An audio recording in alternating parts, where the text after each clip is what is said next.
All right, welcome. This is Nuke Marine presenting Let's Read Japanese, a course series for the reading of Japanese text alongside its audio counterpart. Today's video is going to be Hanzawa Naoki, Episode 3, Part 2. These particular episodes, this episode is going to be split into 3 parts, so this is the middle part, so Part 2 of 3. There we go. This episode is going to focus on the investigation into his giving of the loan.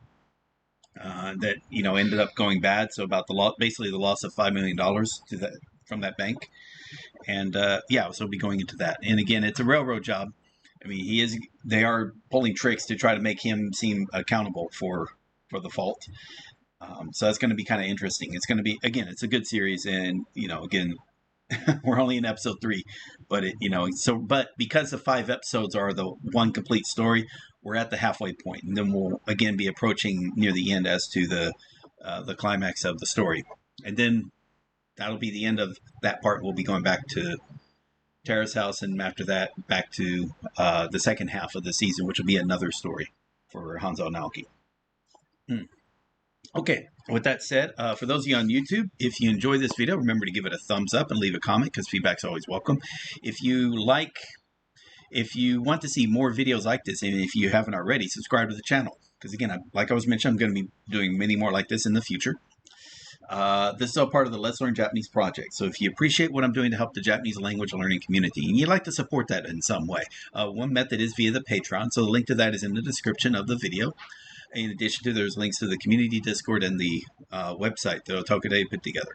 Lastly, that last link is for those that like to talk to me one-on-one. If you like to talk to me one-on-one, face-to-face, Discord, Skype, Zoom, whatever.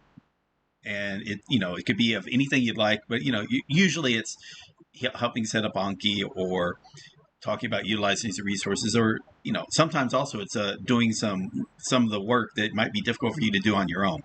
Like setting up spreadsheets, or getting data into, or using Audacity, splitting audio. I've done basically the manual labor, if you would. Okay. But anyway, that's what that last link is for. Beyond that, let's get into it. Let's see. For the live stream, we are... Okay, we're at 1 hour, 40 minutes into the live stream on Twitch. And with that, let's get started. I'm just doing that for a mental note as to how long this took. Okay, 1810.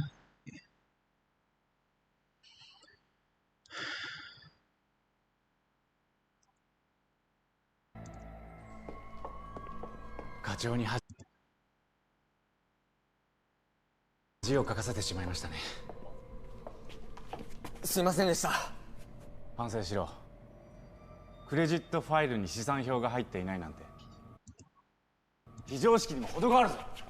それに竹内、もういい。ダメにし。気にすんな。お前だけのせいじゃない。準備期間が短すぎた。俺の担当先のファイルだって不備ある。通常1週間ぐらいの準備期間でそれらをカバーできるんだがな。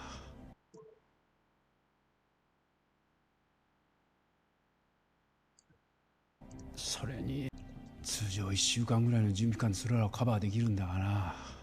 それにあそこまで業績不振の取引先ばかりつつかれたら。業績不振。Oh yeah, there it is. それにあそこまで業績不振の取引先ばかりつつかれたら課長も言い訳できないさ。しかし納得いきませんね、あの臨転チームは。検査にかこつけて最初から課長を狙い撃ちして追い込むつもりなんですよ。なんとか東田を見つけて5億回収の糸口を示すことだ。糸口。なんとか東田を見つけて5億回収の糸口を示すことだ。でないと課長は。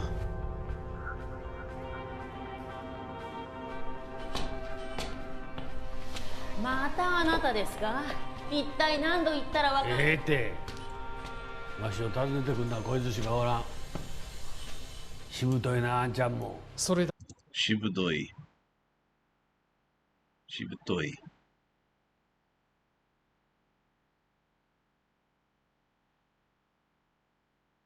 出てくんなこいつしかおらん。しぶといなあんちゃんも。それだけが取り柄です。あ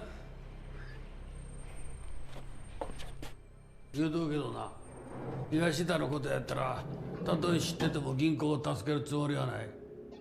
今のうちに帰った方がええで。どうしてそれほど銀行のことを？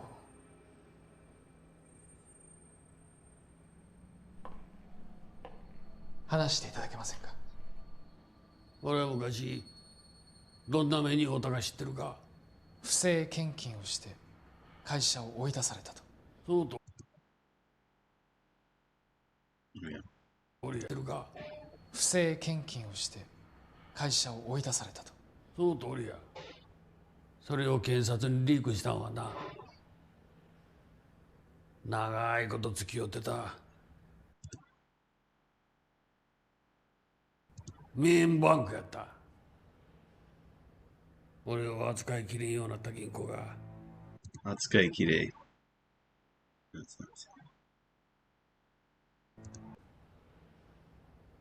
俺を扱いきれんようになった銀行が部下たちにけしかけて。けしかける。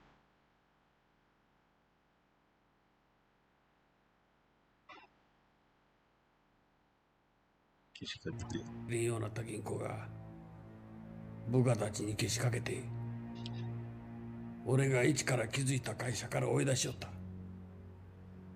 それまで散々裏で非合法まがいなことをやらしといて。非合法。がいな。まがい。非合法まがいなこと。それまで散々裏で非合法まがいなことをやらしといて、その責任は全部わしとこへ持ってきよった。銀行がわしを売ったんじゃい。うん。けど個人名義の不動産のおかげでな、金には不自由せんかったけどな。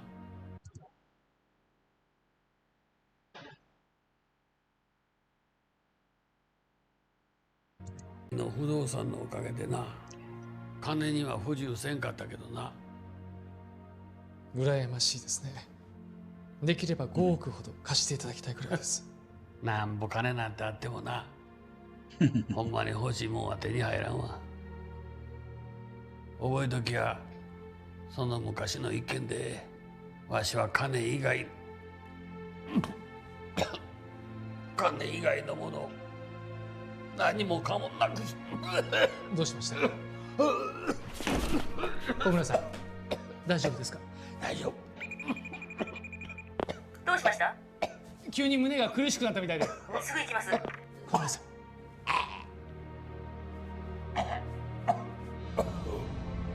うん。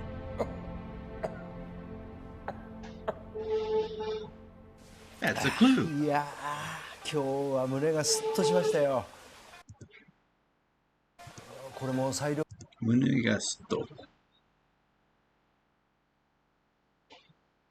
いやー、今日は胸がスッとしましたよ。これも裁量臨転を提案していただいたおかげです。まだ終わったわけじゃないよ、義足。あと2日じっくりと楽しませてもらいますよ。はい。じっくりと。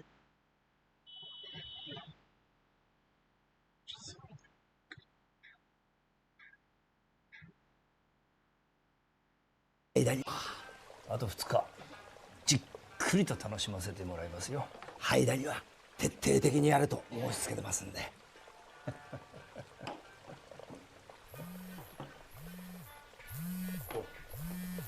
ちょっと失礼。そうか、明日だったな、こっちに出てくんのは。夕方江島さんの奥様たちにお呼ばれしてるの。みえちゃん。分かった。時間が取れそうならまた連絡する。無理しないでね。最近忙しいんでしょ。大丈夫だ。お前こそ無理してないか。いつも子供たちのこと任せっぱなしで済まないな。家のことは心配しないで。パパと電話してるの。お仕事お休みできないの？沙織、パパごめんね。パパ今ちょうど忙しいんだ。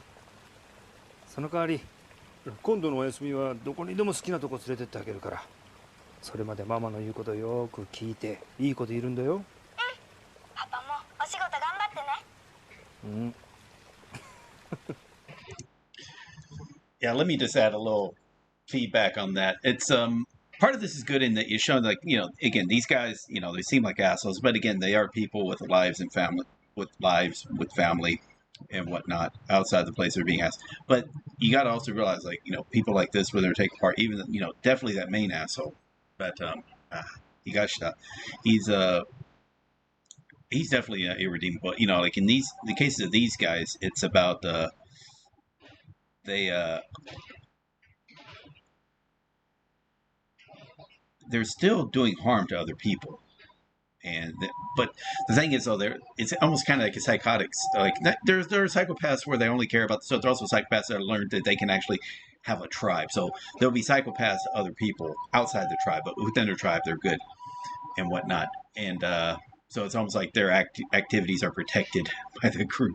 It's which is kind of a good thing back when you're back in the caveman days when you might have to like go all out. You need that person who's able to go all out, basically go barbaric on a group of people that are maybe threatening you. But that type of mentality, which probably survived, because again, evolution hasn't like caught up to the fact that we're again a species that is again civilized species now with uncivilized the genetics of whatever is happening, for again you do have these types of things that it's again I mentioned like was probably useful for the survival of the species, but now it's kind of detrimental, especially if they get into positions of power like this where they would accumulate. In this case it's not a violent type of psychopathy, but it's just they don't care about anything that's not in their group, so then they will do anything to enrich themselves. That it's that and again, perfect type of mentality when resources are scarce and you need to hunt, you need to fight for it. Yeah, not the case now. It just again that anything past that first $5 million, kind of like what are you really trying to do there, dude? what yeah, again, it's not doing anything. It just now you're just trying to run up the numbers. Okay. Anyway, back to the story. So I don't know. He's not a psychopath, but you notice, like, I know, like, what he's doing will hurt other people. And he doesn't seem to care, even though you can tell he does care about people in his circle. At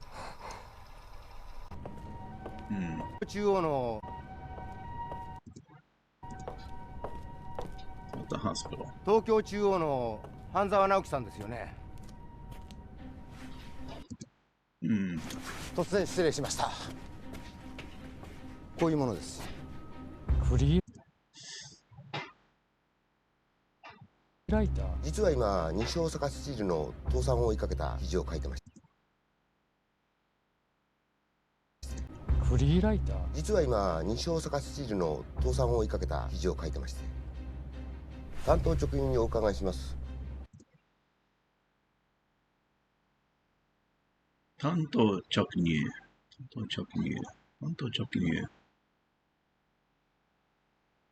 So let's see real quick. Let's look at these other ones. 担当。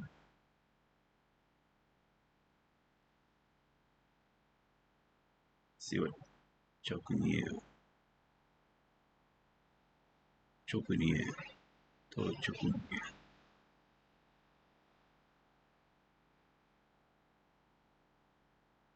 Okay, let's go straight to the point. 直入。Don't go roundabout. Okay. 担当直入。東京中央を追いかけた記事を書いてまして、担当直入にお伺いします。東京中央はあの件でいくらの損失を出したんですか？何のことでしょう。5億で間違いないですか？返事がないということはイエスと受け止めていいんですね。校内のことは一切お話しできません。勝手な推測をしないでいただきたい。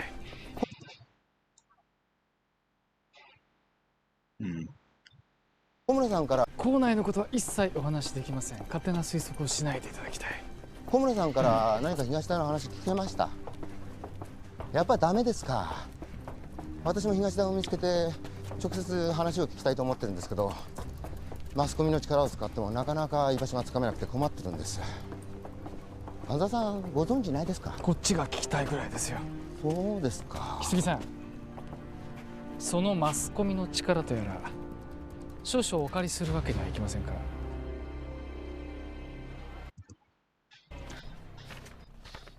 ありませんね。履歴事項全部証明書が見当たりませんだ。何度目だよ。もう一度見てください。必ず。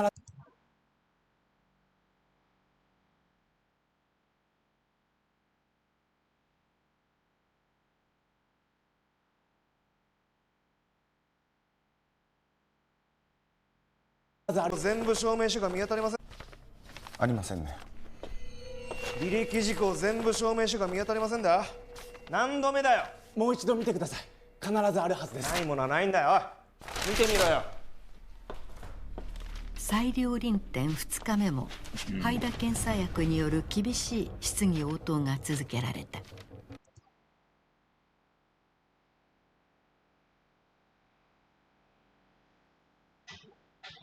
質疑応答。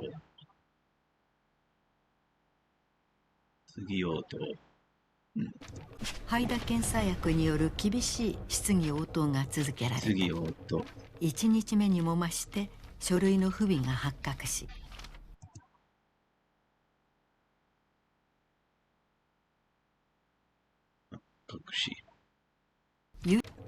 1日目にも増して書類の不備が発覚し、有志課長である半沢の責任は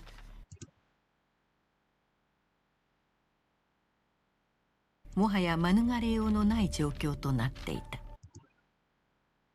免れよう。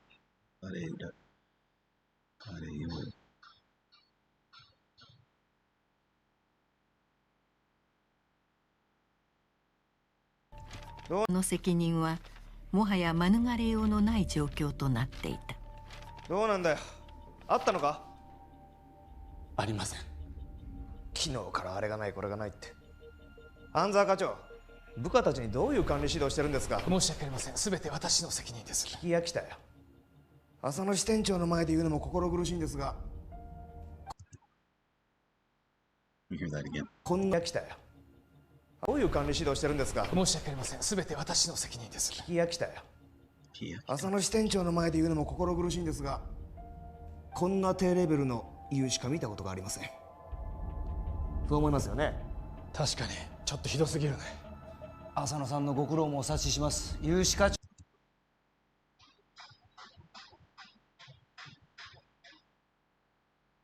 長がこれでは同感です。弁明の一つもできないのか？弁明の一つも。同感です。弁明の一つもできないのか？情けない男だ。ではお望み通り弁明をさせていただきます。浅野さんのご苦労もお察しします。有志課長がこれでは同感です。弁明の一つもできないのか？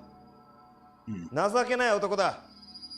I know it just repeated the thing. ではお望み通り弁明をさせていただきます。我が大阪西支店有志課が融資を実行している企業のうち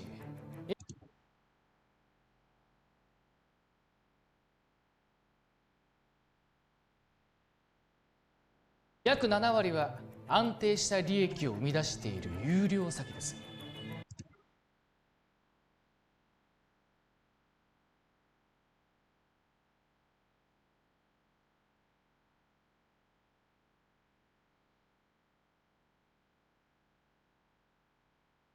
生み出している。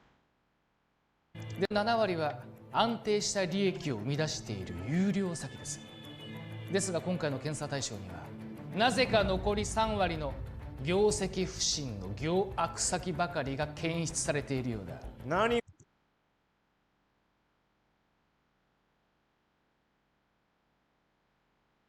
が言いたいんだ。自分の運の悪さを悔やんでるんですよ。もしこれ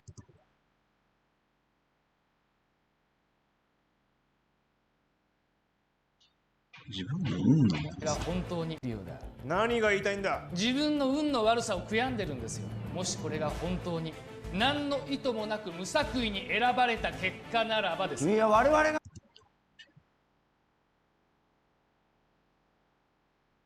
intentional, right? 意図もな作為 see 作為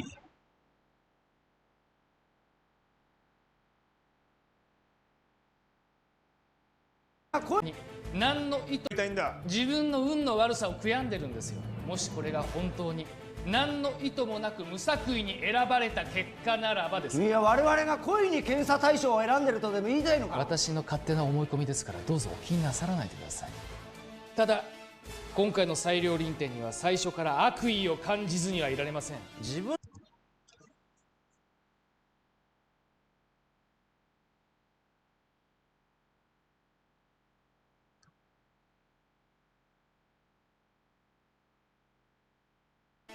今回の裁量臨転には最初から悪意を感じずにはいられません。自分の管理不行き届を棚に上げて何なんだその態度は。そんな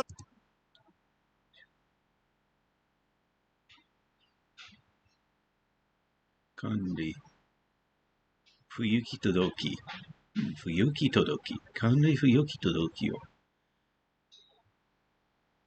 棚にいや棚にあげる棚にあげて棚に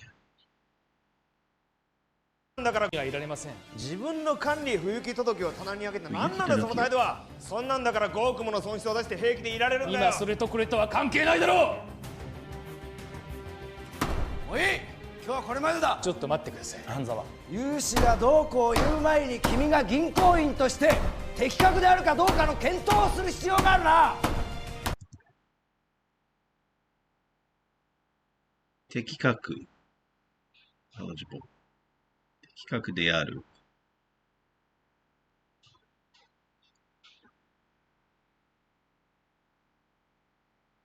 銀行員としてちょっと待ってください半沢。融資がどうこう言う前に君が銀行員として適格であるかどうかの検討をする必要があるな。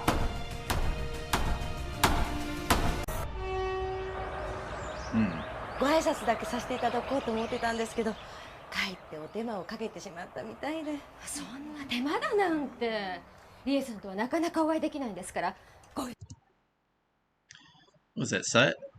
Sae? Sanae. Sanae.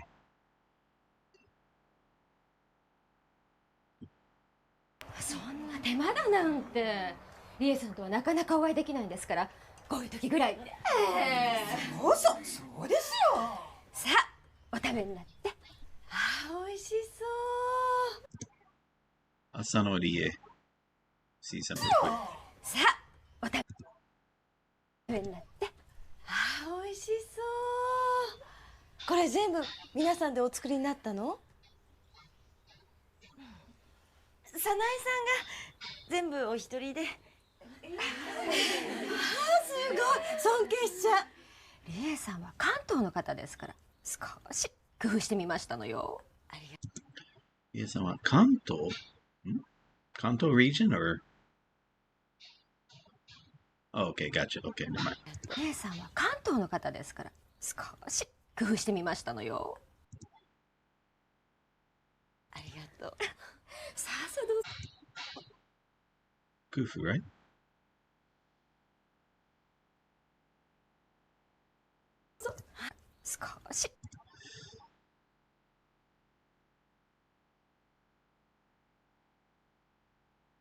Ejima. So she's a or not vice manager's wife. That's the manager's wife, branch manager's wife, and who is this person?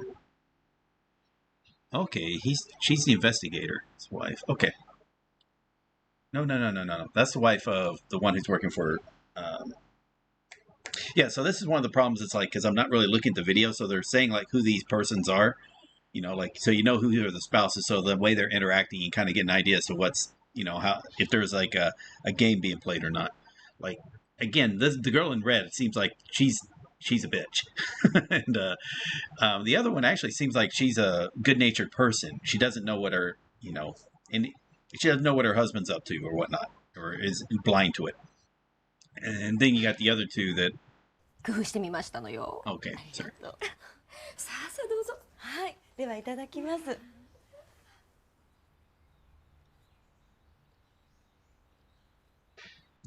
お口に合うかしら。美味しい。嬉しい。喜んでいただいて本当によかったわ。リエさん、これからも主人ともども仲良くお付き合いくださいね。はい、ぜひ。うちの主人のことも。花さんお吸い物。このタイミングって言ったでしょ。ぼーっとしない。吸い物？ぼーっと。すいません。よくもまあこれほどまで私に。主人のことも。花さんお吸い物。このタイミングって言ったでしょ。ぼーっとしない。ぼーっと。すいません。よくもまあこれほどまで私に恥をかかせてくれたね。Okay.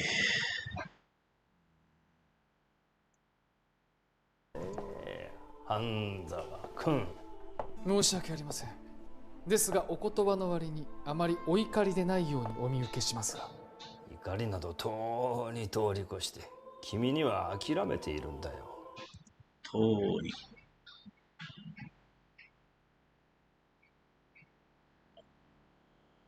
怒りなどとうに。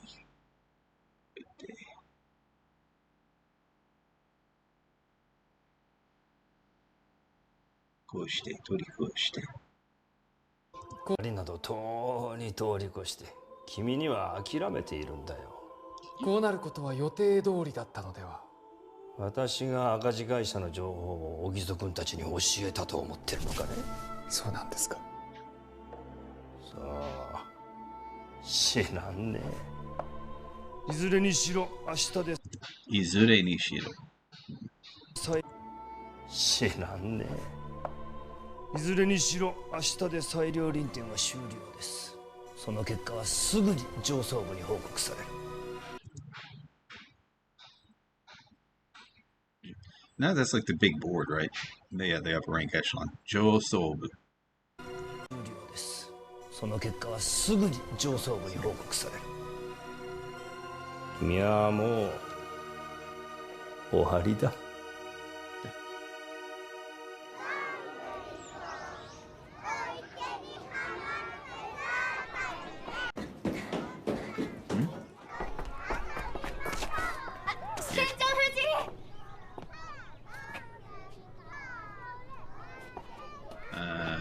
半沢さんでしたっけ？はい。すいません。お忙しいところ呼び止めてしまって。いいえ。で、お話というのは？はい、主人のことなんですが。半沢課長さん？はい。今お茶入れますね。すいません、気づかなくて。でしたらお水いただけます？もしかしてさっきの料理？ですよね。濃かったですよね。やっぱり。すいません。あんなもん無理やり食べさせちゃって。ここだけの話、あれ早苗さん全く作らなかったんですよ。全部私たちに作らせて、最後の最後に味見だけして。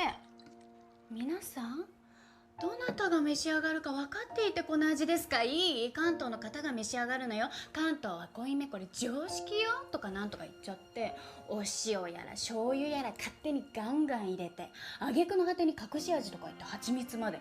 それ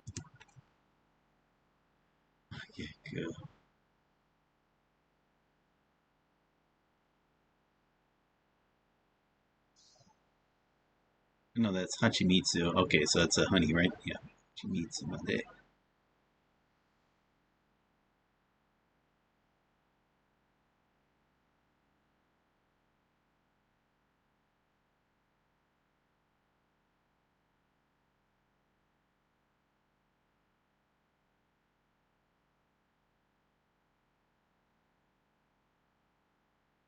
であんな恐ろしい代物が出来上がってしまったんです。本当は美味しかったんですよ。っていうかいるんですよね、ああいう人。全然料理できないのに変な知識だけは持っていて手は動かさないのに口ばっかり達者で、しかも What's going on here?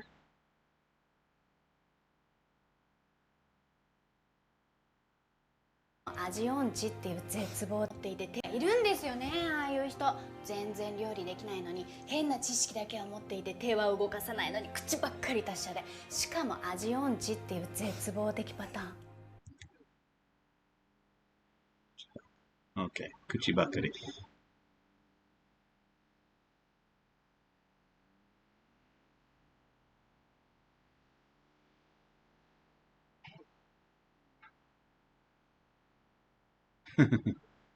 味音痴。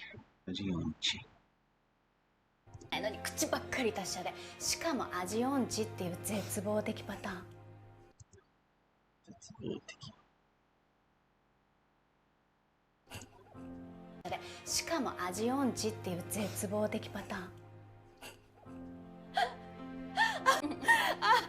ごめんなさいね、笑ってしまったね。せっかく気遣ってくださってるのにね。でもいい迷惑ですよね。She is like very strong with the shoulder hits. いくら支店長夫人と親しくしたいからってね。あ、すみません。みんなそういう期待されていろいろと気遣ってくださるんだけど、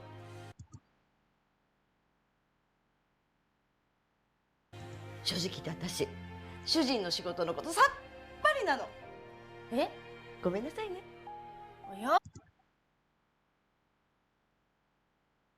いや別に私はそういうわけではねえないって言っちゃまあ嘘になるというか。主人の父もね銀行員で、いつも引っ越しばかりであまり友達ができなかったみたい。だから子供たちにも同じ思いをさせたくないって。Let's hear this back.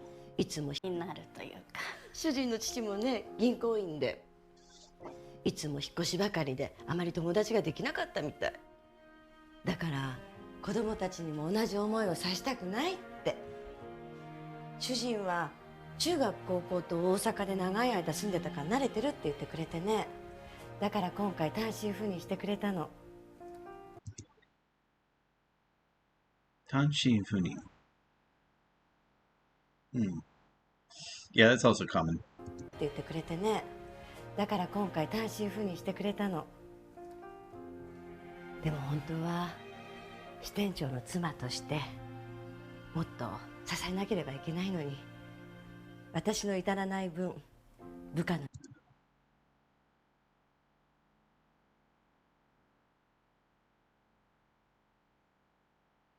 unable to do satisfactory left. 皆さん支えなければいけないのに、私の至らない分部下の皆さんやそのご家族の方が支えてくださってるのよね。いえ、半沢さん、いつもありがとう。 Again, seems like a nice lady. And, oh, by the way, I mean, that's very common in Japan. I'm sure it's happening, I know, about the idea, like, especially working corporations or companies that have branches all over the place where, you might end up being transferred, but because your family is settled, you don't want to upset the fact that your family, so you would transfer alone, basically a geographical bachelor. And also, I've had that situation before myself, just in the military, it's very common as well. And yeah, I've never been felt like dragging the family with me, especially for a post that might be, like 1 or 2 years. It's difficult for some, and they would prefer like be family together. There is that as well. So it's there's a give and a take on that. I'm still the one I have the feeling like I'd rather the spouse be in a safe, comfortable place, settled, with access to things they've grown accustomed to, than being dragged along to something new. It just a much more stable growing up just feels better, I think. And again, that's speaking from experience as a childhood where I had moved around a lot, and then of course also in the military, I kind of had want to make sure like I'm not forcing that onto the family that I had. But yeah, it is tough to do. It's not easy, and that's Get stuff like this.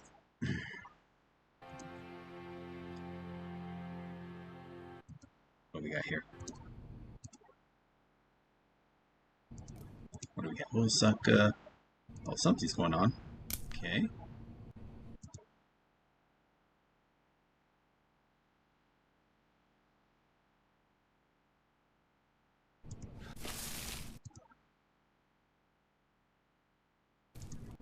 中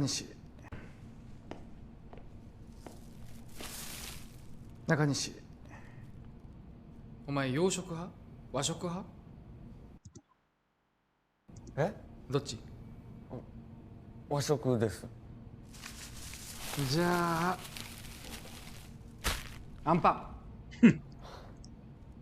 疲れてる時は甘いもん食え。すみません。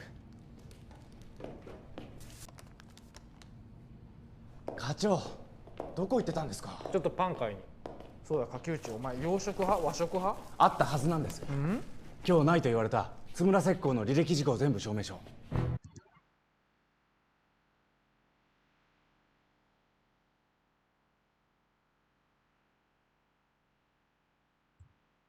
あったはずなんです。今日ないと言われた津村石膏の履歴事項全部証明書。津村。Is that mining? Mason. Okay. 石工。津村石工。1週間前には確かにファイルに入ってました。担保見直しの時間違いなく確認しましたから。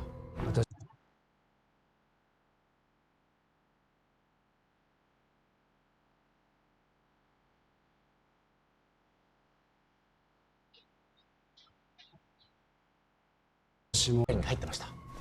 担保見直しの時間違いなく確認しましたから。私もそう言われてちょっと思い出してみたんですが、確かに書いたはずの試算表がないと言われました。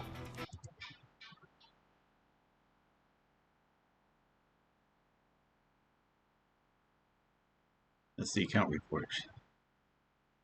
と思い出してみたんですが、確かに書いたはずの試算表がないと言われました。初めはどっかに紛れたのかと思ったんですが、どうもおかしくないですか？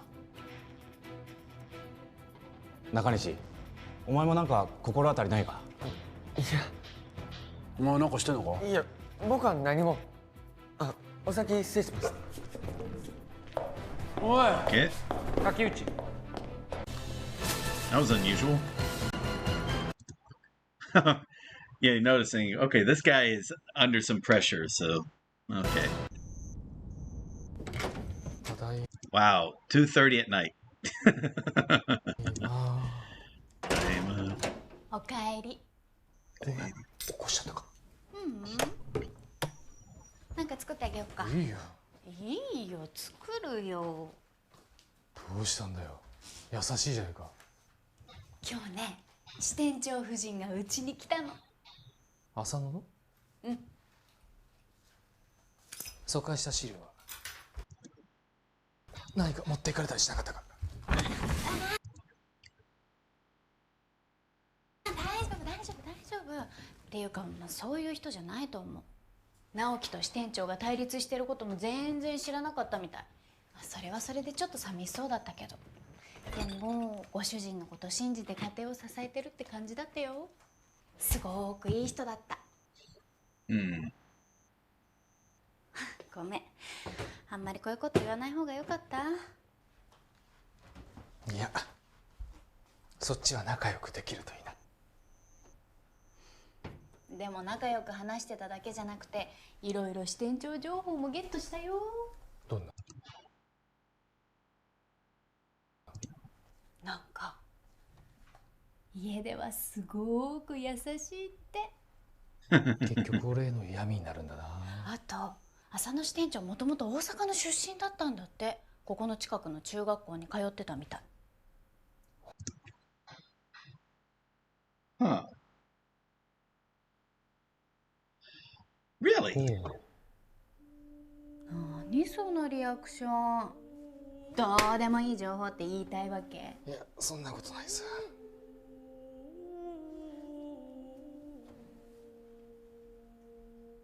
すまないな。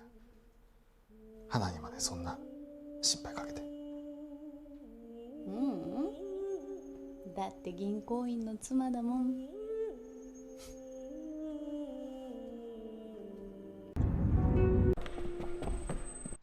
8:30 the next. Okay, final day. おはようございます。おはようございます。おはようございます。川村さん、はい。菅川運輸当座預金の残高調べて。はい。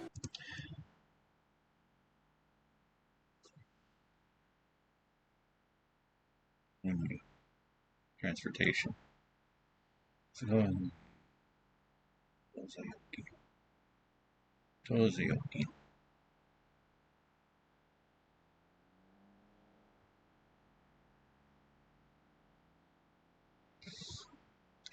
Zandakucho kurabete. Yeah, so that's the balances of the okay, so transportation transfer accounts for transportation, the balance compare the balances. Zandaka.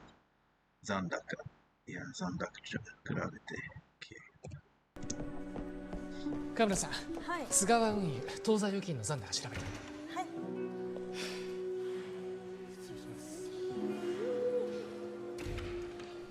中西。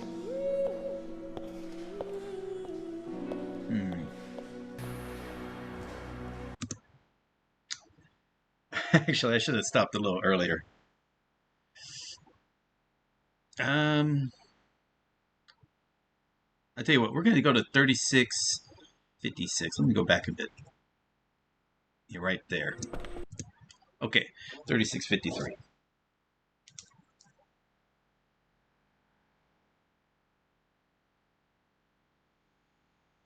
Cool. All right, we'll call it quits there. Let's see. Yeah, we got plenty of time. Okay, awesome. Again, again, it's kind of cool that they're building up these characters, and you're even seeing, like I was mentioning when this first started, like it's kind of cool. Like you kind of see this pecking order that goes on, even like among the spouses of the bank employees, you know, because they kind of form a group. The experience I have is in the military. You have the spousal support group in the military.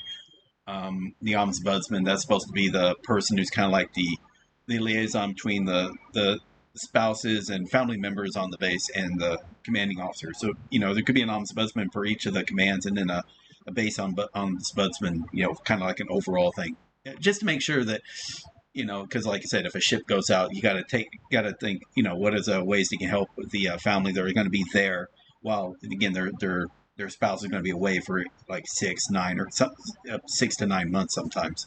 And that's something to consider. And yeah, because I kind of had to deal with that. They don't demand that like your spouse become a part of it, but they do. They at least show up and see the paperwork. You know what you at least heard that this is available. That's all. They're not forcing, but they'll make sure that everyone has a chance to know that it is there. Just communicating that part. It sounds odd, but it's some things slip through the cracks where, you know, you got commands that don't care about it. They kind of like don't laissez-faire about it, and they feel like, well, okay, you weren't issued the family, so you can take care of it. You know, that's not on the military. It's not a good mindset to have. Yeah, the military tries to take care of the family in that the idea is like, if the family is stable, that means that the service member themselves is stable and they can perform a job well. That's why you want them to take care of the family. There's limits to what they do, but that's why, you know, you try to take care of all the things to where you know, take care of medical, take care of dental, take care of health insurance, you know, take care of all that, take care of, make sure, you know, you've got finances, you've got pay, you got transport, you know, you got all these things that they can help take care of. And that includes when you get a family, like you can help take care of family housing. And then also if you're assigned overseas, you know, education and settling in of the family, you know, overseas, and take care of that, make sure there's a support structure. And again, it's just the idea, you know, because, you know, yeah, the first 4 years of the military is probably going to be a person mainly going to be single. But as you get further along, the likelihood of people 4+ years in the military are going to have family. You have to acknowledge that and take care of that. If you don't, again, you increase the chances of stress and worry, which again can be detrimental to the job. That's why you want to take care of family. And again, just a person with probably a strong family then also becomes a strong service member. if that makes sense. So the same thing applies to other businesses as well. Like if you want to just pretend like your employees are only your employees, it's not one of those things like, oh, everyone's family here. It's not that. It's just that you know that, hey, if you can't help with the support of the family, especially if you're a large business. Well, and a lot of your members in your business or employed members are going to be family members, have families. Taking care of them, especially if you got where you do transfers and having to move employees around, being able to help take care of the family goes a long way toward ingratiating the employee with the company. You get a stronger employee with that. Yeah, I mean, so it's this is something to consider, and I see that. I don't know how well that is in the U.S. with the corporations in the U.S., but I do notice it with a lot of the Japanese corporations. At least from what I notice, feels a little stronger here in Japan than. Although the thing though is you have, like you say, him working till 2:30 at night.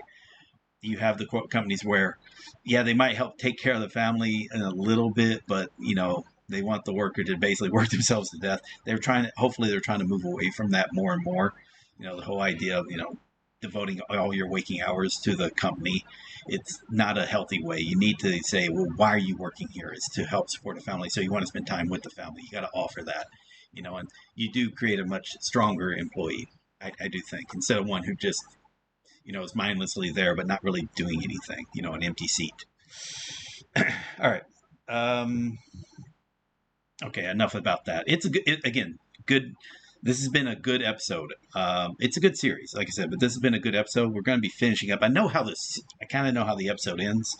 But, so I know what all these parts are, leading up to, but it's still good to get the details, especially about how the one wife is basically all talk and no work, trying to take credit for everything, but just, or are trying to act like they're more knowledgeable about something they have no real knowledge of, or, try to talk about cooking when they have no taste, good food and bad food. It's just the same to them. So, that was kind of funny, and you did see the genuine reaction, and yeah, I've seen that where I'll say in my case, it's I worked with a guy. I was the first class, he was second class, but he said his wife was also friends of the wife of the captain of the ship. So it was a very unusual situation because you got a second class officer who essentially spouses friends of another spouse, who is his the boss of the ship, again. And this is a ship where if you're the captain, you're probably on your way to becoming an admiral. So it's not like a low level position or anything, low level ship or anything. It's